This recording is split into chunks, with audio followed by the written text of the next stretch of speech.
Assalamualaikum warahmatullahi wabarakatuh. Salam dan bahagia. Di sini saya bersama dengan teman saya akan mempresentasikan analisis disruptif transformasi penggunaan KRIS sebagai pengganti pembayaran tunai. Sebelumnya perkenalkan saya Wijitri Wahyuni, NIM 2022008 dan teman saya Nur Rahmawati dengan NIM 2022008129. Nah, video ini bertujuan untuk menjelaskan bagaimana KRIS membawa perubahan besar pada sistem pembayaran di Indonesia, dampaknya terhadap penggunaan uang tunai, serta strategi untuk mengoptimalkan adaptasi pembayaran digital. Selain itu, video ini dibuat untuk pemenuhan nilai mata kuliah Disruptive Management. Disrupti sendiri itu adalah perubahan signifikan yang menggantikan metode tradisional dengan cara baru yang lebih efisien.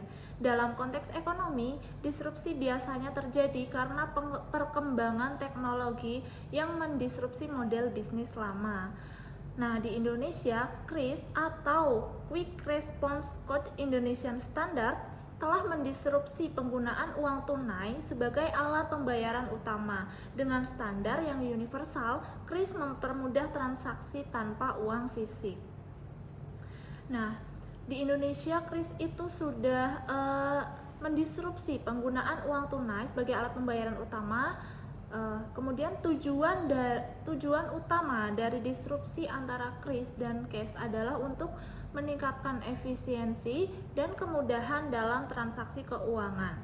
KRIS hadir untuk memberikan solusi pembayaran yang cepat dan praktis dengan hanya memindai kode QR, mengurangi ketergantungan pada uang fisik dan kesalahan dalam pengembalian. Selain itu, KRIS mendukung digitalisasi ekonomi dengan mengurangi biaya operasional yang terkait dengan distribusi dan penyimpanan uang tunai. Nah, selanjutnya di sini ada analisis SWOT dari faktor eksternal disrupsi KRIS dan cash. Nah, KRIS itu hadirkan sebagai solusi pembayaran digital yang praktis dan efisien yang menggantikan uang cash. Nah, kelebihannya itu adalah cepat, mudah digunakan, dapat digunakan di mana saja, kapan saja, dan mendukung semua bank serta e-wallet. Kekuatan KRIS itu ada pada interoperabilitasnya yang memungkinkan pengguna dari berbagai bank dan e-wallet untuk bertransaksi dengan mudah. Namun, KRIS juga memiliki kelemahan seperti ketergantungan pada koneksi internet dan risiko keamanan cyber. Di sisi lain, uang tunai atau cash juga memiliki kekuatan karena diterima di semua kalangan, tidak membutuhkan teknologi, dan mudah digunakan bahkan di daerah terpencil. Nah, tetapi kelemahan uang cash ini adalah tidak efisien untuk bertransaksi besar dan rentan terhadap pencurian. Kemudian adalah peluang KRIS, yaitu ada pada meningkatnya pengguna internet dan smartphone di Indonesia, serta dukungan pemerintah dan kolaborasi dengan financial teknologi.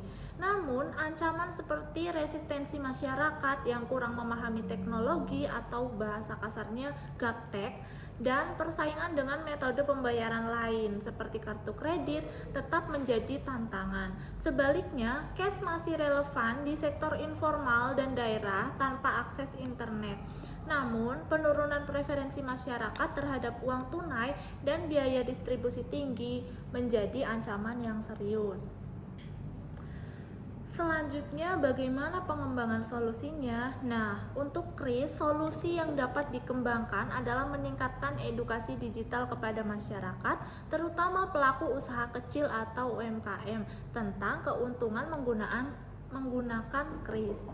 Selain itu, pengembangan teknologi untuk transaksi offline dapat menjadi inovasi penting, sehingga transaksi tetap bisa dilakukan meski tanpa koneksi internet.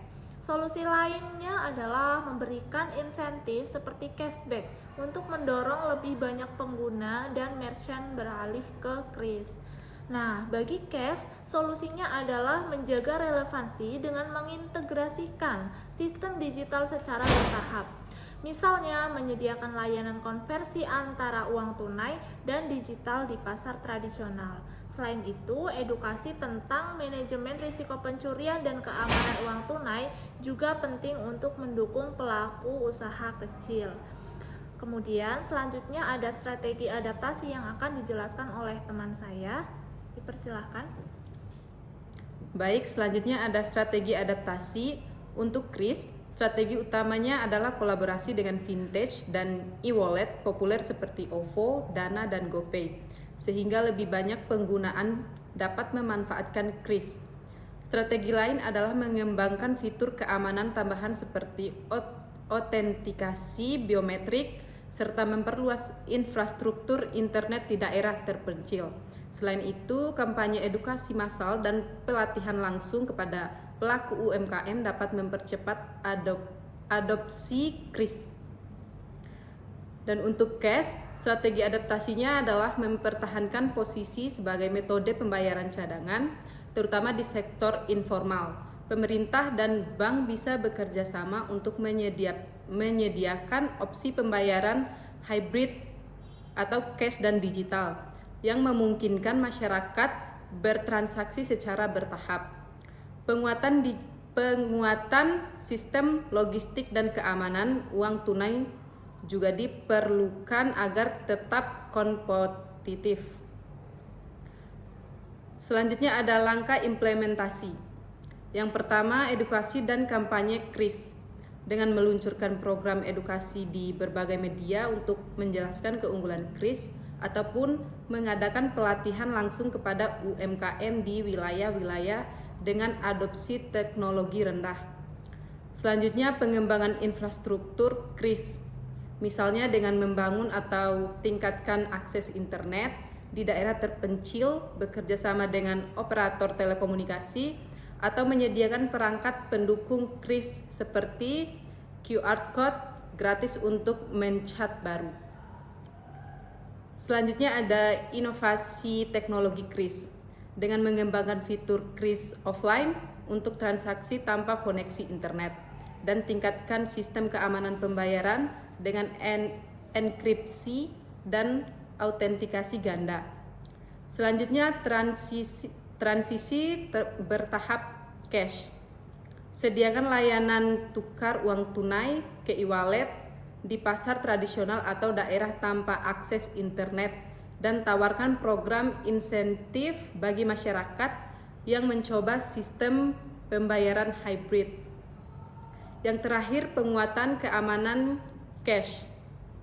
Berikan edukasi kepada pelaku usaha tentang cara menyimpan uang tunai dengan aman dan tambahkan layanan asuransi untuk mengurangi risiko kerugian akibat pencurian. Dengan strategi ini, kris dapat terus berkembang sebagai alat pembayaran yang dominan di era digital, sementara uang tunai tetap relevan untuk segmen masyarakat yang membutuhkan implementasi solusi ini membutuhkan kolaborasi dari berbagai pihak termasuk pemerintah, pelaku usaha, dan masyarakat umum. Nah, itulah kira-kira yang dapat kami sampaikan. Semoga ilmunya bermanfaat bagi kalian semua para pendengar. Jangan lupa dan jangan ragu untuk berikan kritik, saran, ataupun apabila ada pertanyaan mengenai materi-materi yang telah kami sampaikan, kami sangat mempersilahkan. Mungkin itu saja cukup dari kami. Saya akhiri. Wassalamualaikum warahmatullahi wabarakatuh. Salam dan bahagia.